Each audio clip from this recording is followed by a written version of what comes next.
اپنے نمائندے چن کر اس اسمبلی میں بھیجتے ہیں، جس جگہ یہ نمائندے بیٹھتے ہیں۔ نمائندے کا مطلب ہے چنے ہوئے لوگ، منتخب کیے ہوئے لوگ۔ اسے پارلیمنٹ ہاؤس کہتے ہیں۔ یہ اسلام آباد میں ہے۔ پارلیمنٹ کے سربراہ کو وزیر اعظم کہتے ہیں۔ سربراہ کا مطلب ہے رہنمائی کرنے والا۔ وزیر اعظم کی مدد کے لیے وزراء موجود ہوتے ہیں۔ وزراء، وزیر کی جمع۔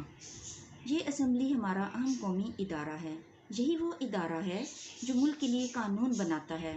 قومی نوعیت کے معاملات پر یہاں اہم فیصلے کیے جاتے ہیں اور ملکی پالیسیاں بنائی جاتی ہیں۔ نوعیت، قومی نوعیت، قومی قسم کے طالب علموں نے کہا، واقعی قومی اسمبلی بہت اہم ادارہ ہے۔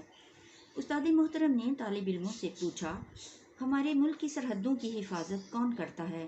جیسے میں نے پہلے آپ کو بتایا کہ اس نشان کو ہم ختمہ بولتے ہیں۔ یہ سوالیہ نشان ہے، اس لیے ہم نے اس جملے کو پڑھنا بھی اسی طرح سے جیسے ایک سوال پوچھا جا رہا ہے۔ ہمارے ملک کی سرحدوں کی حفاظت کون کرتا ہے؟ سب طالب علموں نے بیک زبان جواب دیا، ہماری فوج۔ بیک زبان، ایک ہی آواز میں یا ایک ساتھ۔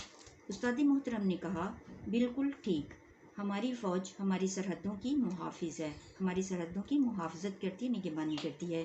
یہ کسی کو اجازت نہیں دیتی کہ وہ ہمارے ملک کی طرف میلی آنکھ سے دیکھے۔ میلی آنکھ کا مطلب بری آنکھ سے۔ اگر ملک پر اچانک کوئی آفت ٹوٹ پڑے تو اس موقع پر بھی پاک فوج ہمارے بھائیوں کی خدمت کے لیے موجود ہوتی ہے۔ چند سال پہلے ہمارے ملک میں زلزلہ آیا تو فوج نے امدادی کاموں میں بڑھ چڑھ کر حصہ لیا۔ اسی طرح سیلاب کی مصیبت آئی تو بھی فوج پیش تھی، یعنی کہ ساتھ تھی۔ پاک فوج کے بہادر جوان، پاک فوج، پاکستانی فوج کے بہادر جوان پانی میں گھرے ہوئے، پانی میں پھنسے ہوئے لوگوں کو پانی سے نکال کر محفوظ مقامات تک پہنچاتے رہے۔ پاک فوج بھی ہمارے ملک کا ایک اہم قومی ادارہ ہے۔ طالب علم بڑی توجہ سے، یعنی بڑے دھیان سے اپنے استاد محترم کی باتیں سن رہے تھے۔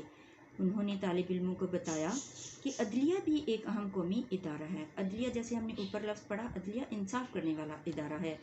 ایک طالب علم نے پوچھا، جناب عدلیہ کی تھوڑی سی تفصیل بتائیں۔ اب پھر وہ بچہ سوال پوچھ رہا ہے اپنے استاد محترم سے۔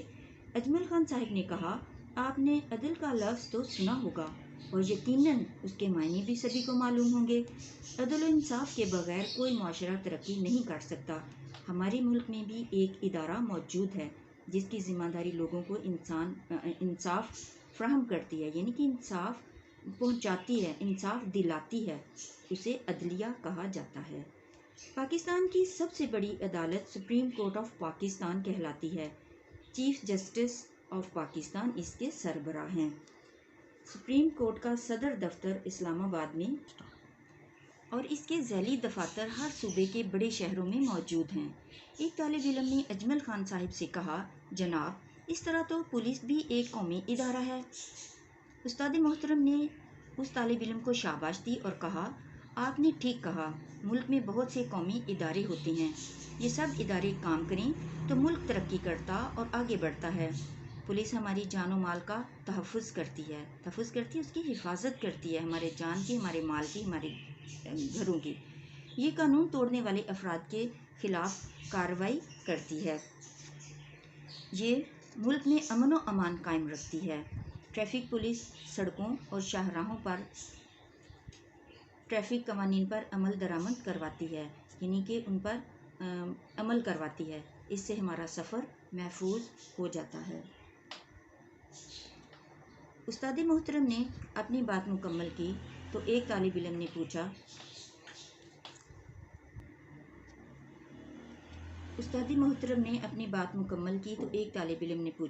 جناب ان کے علاوہ ہمارے ملک میں اور کون سے ادارے ہیں؟ استاد محترم نے کہا، بھائی ہمارے ملک میں صحت اور تعلیم کے بہت سے ادارے کام کر رہے ہیں۔ قصبوں اور شہروں میں ہزاروں چھوٹے بڑے صحت کے مراکز اور ہسپتال کام کر رہے ہیں۔ یہ عوام کو صحت کی سہولتیں بہم پہنچاتے ہیں۔ ڈاکٹروں اور ان کا عملہ مریضوں کا علاج کرتا ہے۔ قومی ادارہ صحت اسلام آباد ملک کا ایک اہم طبی ادارہ ہے۔ یہاں تشخیص کے ساتھ ساتھ تحقیق بھی کی جاتی ہے۔ تشخیص کا بچوں مطلب ہے مرض جاننا اور تحقیق کا مطلب ہے سچ معلوم کرنے کے لیے جستجو کرنا۔ آج ہم سبق کا ایک حصہ پڑھ رہے ہیں۔ اگلی ویڈیو میں ہم سبق کا دوسرا حصہ پڑھیں گے، ساتھ مشکل الفاظ کے معنی کریں گے اور ساتھ پہلے حصے کے اور دوسرے حصے کے مشقی سوالات کے جوابات بھی میں آپ کو بتاؤں گی۔ تو آج کی ہماری ویڈیو یہاں پہ ختم ہوتی ہے۔ اگلی ویڈیو خدا کے فضل سے ہم جلد دیکھیں گے اور پڑھیں گے۔ آپ اتنی دیر اپنا دھیان رکھیں، اپنے گھر والوں کا دھیان رکھیں اور اچھی طرح سے پڑھیں۔ خدا آپ کو برکت دے۔